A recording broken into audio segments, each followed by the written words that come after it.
Magandang araw, Laurelians. Kami nagbabalita, boses ng karamihan. Balitang sa totoo lamang, serbisyong maasahan. G2NS, inyong malalapitan. Marami sa mga producer ang nagre-reklamo sa tungkol sa kakulangan ng supply ngayon sa iba't ibang pamilya. At marami ding mga mamimili ang pinipili ang mura kaysa sa mahal na produkto. Dahil sa mga mahal na bilihin, marami ang mga taong mahirapan sa pagbili. Pag bumaba ang demand, kukunti ang interes ng mga tao sa mga produkto na iyon. Marami ang naapektuhan dahil sa kakulangan ng supply at pagbaba ng demand. Ating alamin ang sitwasyon ngayon ng mamimili at producer sa mga marketplace. Itulad nyo, Alesna Carvalho. Andito po tayo ngayon sa Credit Format. Marami sa mga producer dito ang nagrereklamo sa presyo ng produkto. Ngunit mayroon namang nagkakasundo sa mga presyo ng bili. Naririto ang kanilang pahayag patungkol sa presyo nito. Bilang estudyante, paano sa iyo nakaka-apekto ang pagtaas ng presyo? Bilang estudyante po, mahirap po sa amin yung mga pagtaas na presyo tulad ng pamasahe at baon po. Siyempre po, marami pong needs sa school na dapat bilihin na hindi kayang bilhin namin ng magulang. And marami pong bagay na dapat unahin sa bahay like mga bills po, mga tubig, and Dera po, nagkakasunto pa rin po ba kayo ng mamimili dahil sa pagtaas ng presyo? Minsan talaga hindi. Kasi minsan nagtataka sila kung bakit sobrang taas ng mga presyo, sobrang mahal ng bilihin. E syempre, minsan kasi ang taas din ng puhunan namin, natural, tataasan din namin yung benta namin. Kasi hindi naman pwedeng kung magkano yung bili namin, yun lang din ang tinda. Syempre, di ba may mga binabayaran din kami, pwesto, ganun. Yung iba naman nakakaintindi rin kung bakit mahal kasi talagang lahat naman ng presyo ngayon nagtataasan. Mahal talaga mga bilihin. Ayon sa kanilang payag, kapag nagkasundo ang mamimili at producer ay nagkakaroon ng ekilibriyo sa pamilya. Ang ekilibryo sa isang kalagayan kung saan walang sino man sa mga producer ang gustong gumalaw at kumilos dahil lahat ng gusto at kayang bilhin ng mga mamimili sa presyo ng nakatakda ay handang ibenta ng producer. Ito ang sitwasyon na ang mamimili at producer magtatagpo. Ang ekilibryo ng pamilihan ay ang nagpapakita ng may pinagkasunduan ang bumibili at nagbebenta sa presyo at dami ng produkto. Ngayon, ating alamin ang payag mula sa ibang market. Carvalho, iulat mo. Nandito tayo ngayon sa Riverbank. At ngayon ay tatanungin natin ang mga taong bumibili at ang mga punderang nagbebenta. At mga ate, ano po bang tingin niyo sa mga presyo na binibili nyo rito kumpara sa mga binibili? Yung tingin po namin dito sa mga presyo na is mas mura pa po kaysa sa online. Kasi dito po, makakatawad pa po kayo sa tindera at tindera. Kasi naman sa online, kung ano yung price na binili nyo dun sa item, ayun na po yung final price. So, mas maganda dito sa personal kasi pwede po kayo tumawad. Pero kung tatanungin po kayo, ano pong prefer nyo sa dalawa? Online. Online po. Kasi tamad kami.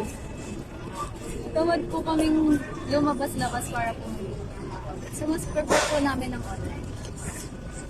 Bibili at ang mga punderang nagbebenta. Ano po bang apekto sa inyo ng pagbaba ng demand? Lalo na ngayon may tinatawag ng online shopping. Di naman kami ganun kapektado at some point. Kasi, especially this month, okay naman eh. Marami tao naman eh. Siguro hindi ko masabing apektado kami kasi parang mas tinatangkili kasi ngayon yung ng customer yung, especially sa amin, nakahawakan ng customer. So, mas ano kami, compare dun sa online shopping na parang most of the customers kasi sinasabi nila na parang hindi daw nahahawakan. So, compare sa amin, na-try nila. So, mas okay pa rin kami. Ewan ko, di ko nararamdaman eh. Siguro. Yun. Alfred Carvalho, back to you. Ngunit, paano nga ba malalaman ang ekilibriyo sa pamilihan? Beltran, ihayag mo. Quantity demand. QD equals 400 minus 6P. Magiging QD equals 400 minus 6, open parenthesis, then ilalagay mo na yung value ni P, which is 50 pesos. Ilalagay mo doon yung 50, then close parenthesis. Magiging QD equals 400 minus 300. Paano nga ba natin nakuha yung 300? Well, ipagta-times mo si 6 at saka si 50. 6 times 50 equals to 300. Doon natin nakuha yung 300. So 400 minus 300 equals to 100. At para sa quantity supply, QS equals negative 400 minus 10P. Nagiging QS equals negative 400 minus 10. Open parenthesis, then ilalagay mo na doon yung value ni P, which is 50. Then close parenthesis. Kagaya lang nun sa una ay ipagta-times mo rin si 10 at si 50. Naging QS equals negative 400 minus 500. Since hindi pwedeng negative ang magiging sagot, ay gagawin natin itong positive.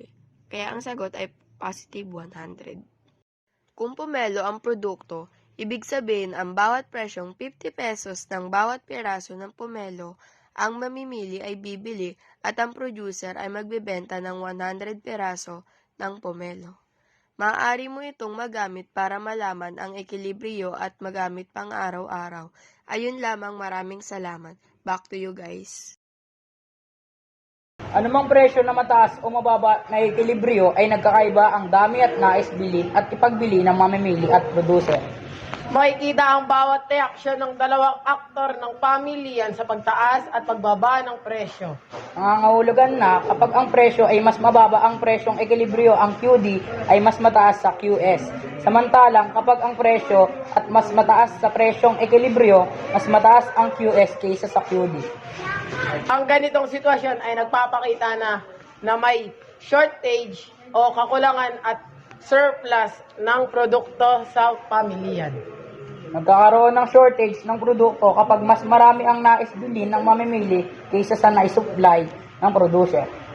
Kaya ang ginagawa ng producer ay tinaas ang presyo ng produkto upang ang mamimili ay magbawas ng kanilang bibili. Samantala kung may surplus naman, nangangahulugan na mas marami ang supply ngunit kaunti ang demand. Ibig sabihin, marami ang nais ipagbiling produkto, ngunit kaunti ang gustong bilhin ng mamimili. Kaya ang mangyayari ay mapipilitan ng producer na magbaba ng presyo upang mabili ang kanyang produkto. Sa puntong ito, dapat pag-aralan ng producer ang umiiral na presyo sa pamilyan na siyang nais ng mamimili. Upang maging maayos ang interaksyon ng mamimili at producer. Ang presyong ekilibriyo at dami ay mahalaga upang magkaroon ng bilihan ng mga produkto sa pamilyan. Ito ang palatandaan ng pagkakasundo ng mamimili at producer para magkaroon ng balansing pamilya. Ito lamang para sa ngayon, Laurelians. Muli, ako nga pala si Yodge Leonard. At ako si Andre Mandal. G2NS, inyong nagbabalita.